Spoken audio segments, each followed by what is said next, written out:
کیا تھا. بات یہ ہے کہ ڈپلومیٹکلی میں پوچھنا چاہوں گا جمیل صاحب سے کہ جن باتوں کا آپ ریز کر رہے ہیں یہی تقریباً جو ہے اس وقت ابھی بول رہے تھے قصوری صاحب بھی, آپ نے بھی بولا.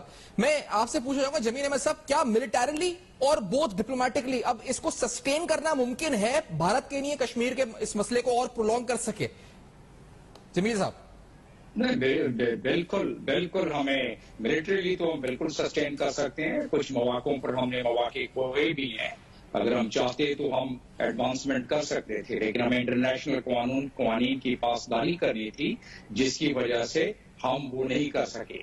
اب رہا سوال ڈپلومیسی تو کبھی چھوڑنی نہیں چاہیے. میں یہ نہیں پوچھ رہا, میں پوچھا جمیل صاحب آپ سے کہ کیا بھارت اس کو مسئلہ کشمیر کو اور پرولونگ کر سکتا ہے, جس طرح ابھی غضنفر صاحب بھی کہہ رہے ہیں کہ عالمی سطح پر آوازیں اٹھنے لگی ہیں ہیومن رائٹس آرگنائزیشنز کی, ملٹریلی بھی وہاں کے لوگ اب اس کے کنٹرول میں نہیں نظر آ رہے ہیں, اور آگے سے ہیومن رائٹس آرگنائزیشنز جو وہاں پر ہو رہا ہے اس پر آواز اٹھا رہی ہیں, جو دنیا بھر میں چیلنجز ہیں, کلائمیٹ چینج اور دیگر ڈپلومیٹک معاملات ہیں. کیا بھارت اس کو سسٹین کر سکتا ہے؟ میں یہ پوچھ رہا ہوں آپ سے جمیل صاحب. جی, اس میں اگر ایک لائن کا جواب آپ چاہیں تو میں دے دیتا ہوں, اور اس کے بعد مزید وضاحت اس کی میں کر دیتا ہوں. یس, بھارت اس وقت اس کو سسٹین کرنے کی کوشش کر رہا ہے, اور کافی حد تک کامیاب بھی ہو گیا ہے سسٹین کرنے میں. اور اس کی وجہ یہ ہے, آپ کو مثالیں دے دیتا ہوں نا میں سامنے, اور اس کی وجہ یہ ہے کہ یہ تمام انٹرنیشنل قوانین کی دھجیاں نہ صرف پہلے اڑائی گئی تھیں, لیکن مودی کے آنے کے بعد جس بے دردی کے ساتھ انٹرنیشنل قوانین کی دھجیاں اڑائی گئیں, اور خاص طور پر جب 370 اور 35 کو ایبروگیٹ کیا گیا, اور وہ ایبروگیٹ کیا انٹرنیشنل قوانین جس میں کہ جنیوا کنونشن جو 1949 کا ہے, اس کی دھجیاں اڑائی گئیں, اور پھر ایڈیشنل پروٹوکول جو جس کا کہ آرٹیکل 20 ہے اس کی دھجیاں اڑائی گئیں. اور اس میں کیا ہے میں آپ کو چند سیکنڈ میں بتا دیتا ہوں. اور اس کے بعد اس میں دیا صرف یہی ہوا ہے کہ جو ایکوپائڈ ٹیریٹری ہے اس ایکوپائڈ ٹیریٹری کی حیت نہیں بدلی جا سکتی. یہاں ڈومیسائل چینج ہوا, یہاں باہر سے لوگ لا کے بسائے جا رہے ہیں, یہاں اس میں وہاں کے قوانین چینج کر کیے جا رہے ہیں, یہاں باہر سے لا کے ان دونوں قوانین کو ایبروگیٹ کرنے کے بعد, آرٹیکل کو ایبروگیٹ کرنے کے بعد ملازمتیں دی جا رہی ہیں. اور جب ایسا ہو تو انٹرنیشنل قوانین کیا کہتا ہے کہ اگر ایسا ہو تو یہ ایک انٹرنیشنل کرمنل کورٹ کے اسٹیچیوٹ کے زد میں آتا ہے. اور وہ کیا ہے, وہ آرٹیکل 8 ہے انٹرنیشنل کرمنل کا اسٹیچیوٹ, جس کے تحت وار کرائم کی حد تک اس کو لے کے جایا جا سکتا ہے. اور خاص طور پر جتنی ظلم و بربریت کشمیر میں ہوئی, جس کا کہ ہم تذکرہ کرتے چلے ہیں, میں آپ کے ناظرین کی ریفریش کرنے کے لیے, کلنگ جو وہاں ہوئی ہے وہ 1 لاکھ سے زیادہ کلنگ ہوئی ہے, اور وہاں اسٹوڈینٹ پہ جس کو گرفتار کر کے مارا گیا 10,000 سے زیادہ, سویلین اریسٹ ہوئے ہیں 1.5 لاکھ سے زیادہ, اسٹرکچرل بلڈنگوں کو جلایا گیا, ڈسٹروائے کیا گیا, 1.5 لاکھ سے زیادہ بلڈنگز کی گئی ہیں. جو عورتیں بیوہ ہوئی ہیں 20,000 سے زیادہ ہوئی ہیں. وومن جو گینگ ریپ ہوا ہے وہ 20,000 سے زیادہ ہوا ہے. لوگ جو یتیم ہوئے ہیں 1.5 لاکھ ہوئے ہیں. یہ کیا آپ سمجھتے؟ اور پھر یہ تمام چیزیں جو ہیں اس کو کسی نہ کسی طریقے سے اس کا تذکرہ کیا گیا ہے. دو جو ریسنٹ ہیومن رائٹ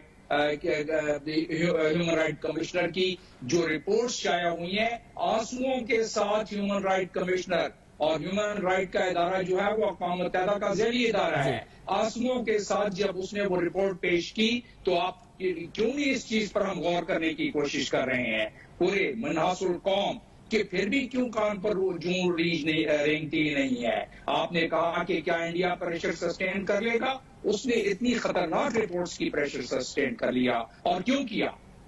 وہ اس لیے کیا کہ ڈپلومیسی میں 3 ٹیئر ڈپلومیسی ہوتی ہیں. ہم نے پبلک ڈپلومیسی بہت کی, عمران خان نے بھی کر لی پبلک ڈپلومیسی, بہت بڑی اچھی تقریریں کی, ہم ساروں نے اس کی تعریف کی. اور اس کے بعد جو ٹریڈیشنل ڈپلومیسی ہے اس میں ہمارے ایمبیسیز کو مزید کام کرنے کی ضرورت ہے, اور اس کا اعتراف ہمیں کرنا پڑے گا. اور ساتھ ساتھ لیگل ڈپلومیسی میں ہمارا فارن آفس, اس میں 4 آدمیوں کا ایک سیل تھا, اور اب تھوڑے سے 2-3 آدمی زیادہ انہوں نے رکھ لیے ہیں. اس میں ہمیں زیادہ کام کرنا پڑے گا. دیکھیں جب نیلسن منڈیلا کہتا ہے